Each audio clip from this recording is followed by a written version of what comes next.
Mr. Harris liked trains. He was afraid of aeroplanes and didn't like buses. But trains, they were big and noisy and exciting. When he was a boy of 10, he liked trains.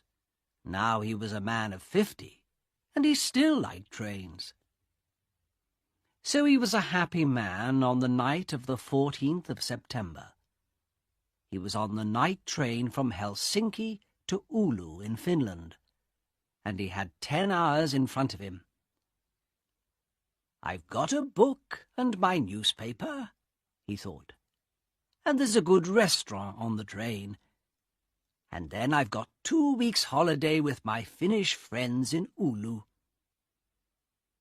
There weren't many people on the train, and nobody came into Mr. Harris's carriage. He was happy about that. Most people on the train slept through the night, but Mr. Harris liked to look out of the window and to read and think. After dinner in the restaurant, Mr. Harris came back to his carriage and sat in his seat next to the window. For an hour or two he watched the trees and lakes of Finland out of the window. Then it began to get dark, so he opened his book and began to read. At midnight the train stopped at the small station of Ottawa. Mr. Harris looked out of the window, but he saw nobody. The train moved away from the station into the black night again. Then the door of Mr. Harris's carriage opened, and 2 people came in, a young man and a young woman. The young woman was angry. She closed the door and shouted at the man, "Carl, you can't do this to me!" The young man laughed loudly and sat down. Mr. Harris was a small, quiet man. He wore quiet clothes, and he had a quiet voice. He did not like noisy people and loud voices, so he was not pleased. "Young people are always noisy," he thought. "Why can't they talk quietly?" He put his book down and closed his eyes. But he could not sleep, because the 2 young people didn't stop talking. The young woman sat down and said in a quieter voice, "Carl, you're my brother, and I love you. But please listen to me. You can't take my diamond necklace. Give it back to me now, please."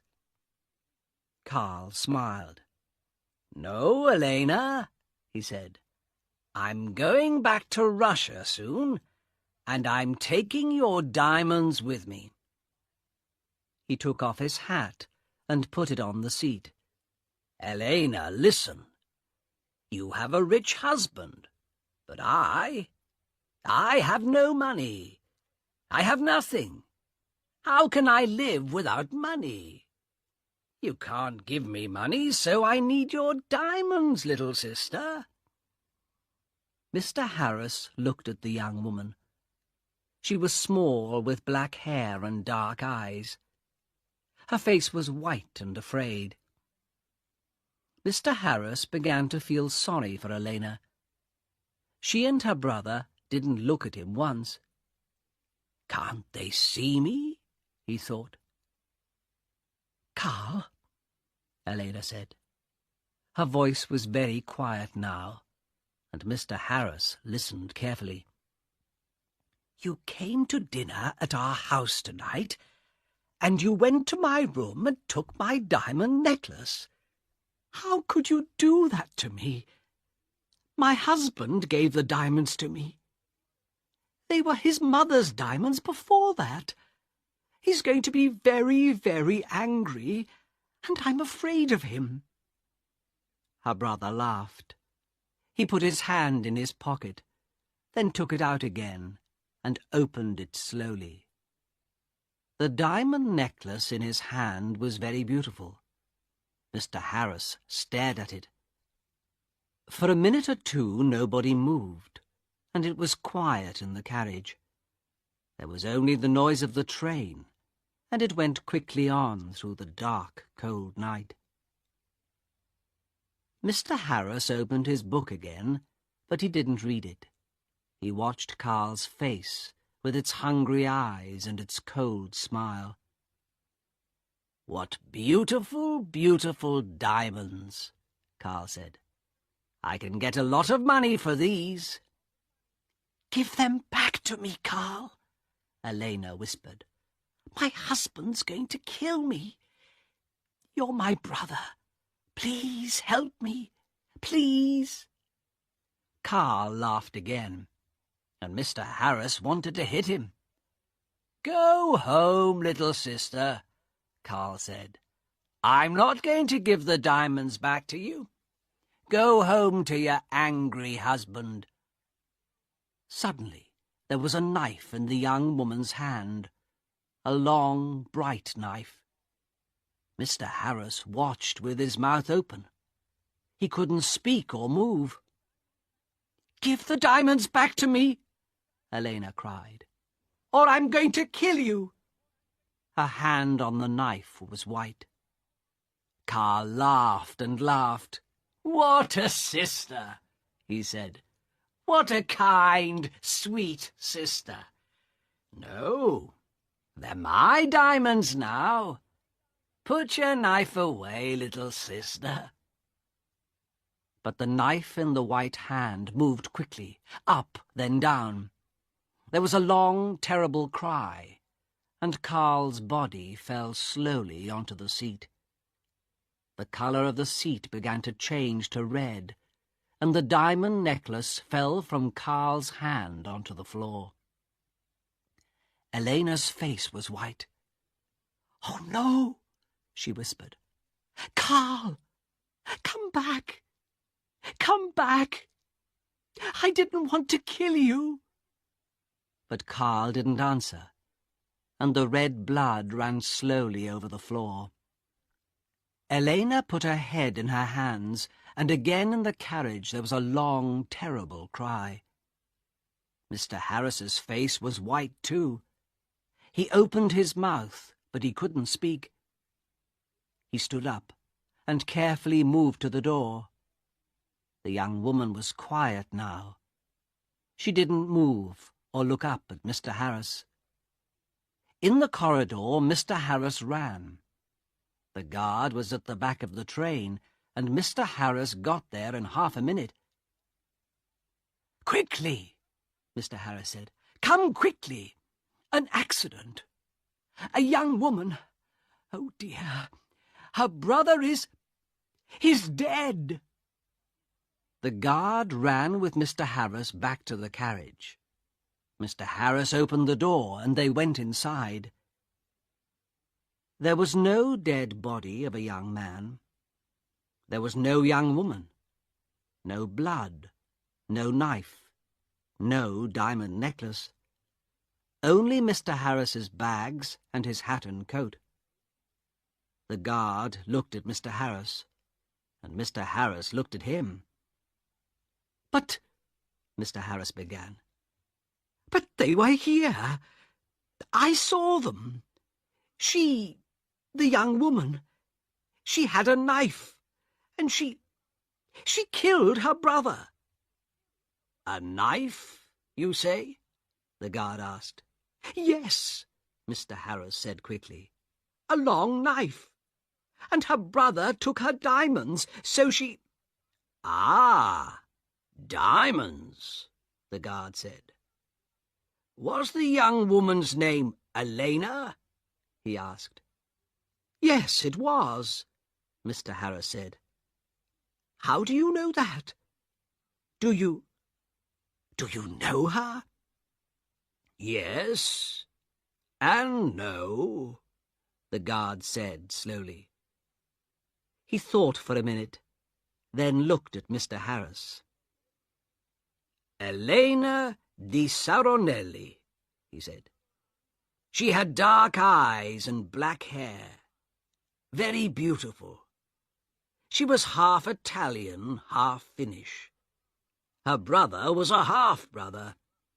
They had the same father, but his mother was Russian, I think. Was? Had? Mr. Harris stared at the guard. But she, Elena, she's alive. And where is she? Oh, no, said the guard. Elena di Saronelli died about 80 years ago. After she killed her brother with a knife, she jumped off the train and died at once. It was near here, I think. He looked out of the window into the night. Mr. Harris's face was very white again. 80 years ago? He whispered. What are you saying? Was she and her brother? But I saw them. Yes, that's right, the guard said. You saw them, but they're not alive. They're ghosts. They often come on the night train at this time in September. I never see them, but somebody saw them last year. A man and his wife. They were very unhappy about it. But what can I do? I can't stop Elena and Carl coming on the train. The guard looked at Mr. Harris's white face. You need a drink, he said. Come and have a vodka with me. Mr. Harris didn't usually drink vodka, but he felt afraid. When he closed his eyes, he could see again Elena's long knife, and could hear her terrible cry. So he went with the guard to the back of the train. After the vodka, Mr. Harris felt better. He didn't want to sleep, and the guard was happy to talk. So Mr. Harris stayed with the guard and didn't go back to his carriage. Yes, the guard said. It's a famous story. I don't remember it all. It happened a long time ago, of course. Elena's father was a famous man here in Finland. He was very rich once, but he had 3 or 4 wives and about 8 children. And he liked the good things of life, so there wasn't much money for the children. Carl, the oldest son, was a bad man, people say. He wanted an easy life and money in his hand all the time. The train hurried on to Oulu through the black night, and the guard drank some more vodka.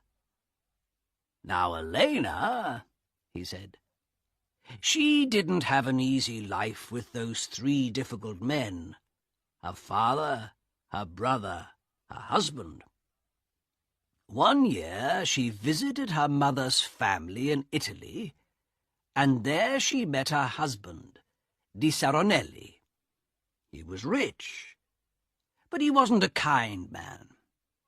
They came back to Finland, and Carl often visited their house. He wanted money from his sister's rich husband. Elena loved her brother and gave him some money, but Di Saronelli didn't like Carl and was angry with Elena. He stopped giving her money, and after that, well, you know the story now. Yes, Mr. Harris said. Poor, unhappy Elena. Mr. Harris stayed with his friends in Oulu for 2 weeks. They were quiet weeks, and Mr. Harris had a good holiday. But he took the bus back to Helsinki. The bus was slow, and there were a lot of people on it, but Mr. Harris was very happy. He didn't want to take the night train across Finland again.